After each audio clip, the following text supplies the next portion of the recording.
Well, hi, Andre. Those who attended say Dr. King started the work of trying to repair the damage caused by racial inequality, and they're hoping to finish it.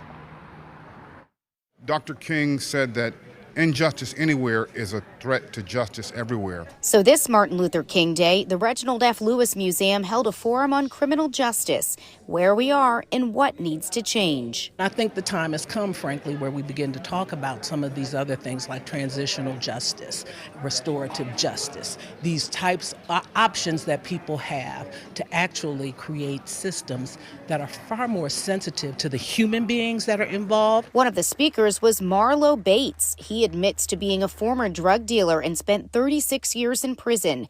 He says stopping a life of crime starts early. He points to the fact that he never learned to read. Because I couldn't read. I couldn't read all the way to the age of 25.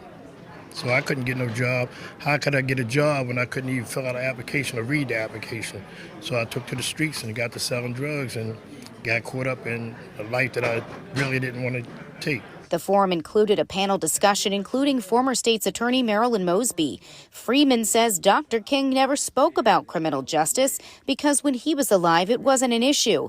But now it's taking center stage, and some wonder what he would say about Baltimore City. I think he would take tremendous issue with the homelessness that we see in this city, with the failings of public education, with the failing of government and corporations to have a much more equitable distribution in terms of their purchasing.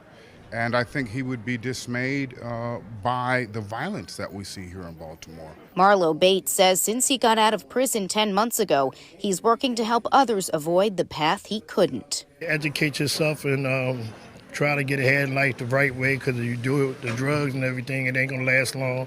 You're going to end up in prison or even the cemetery. If you missed the discussion tonight, a video copy will be available on the Facebook page for the Reginald F. Lewis Museum. Reporting live downtown, Kim Dacey, WBAL TV 11 News.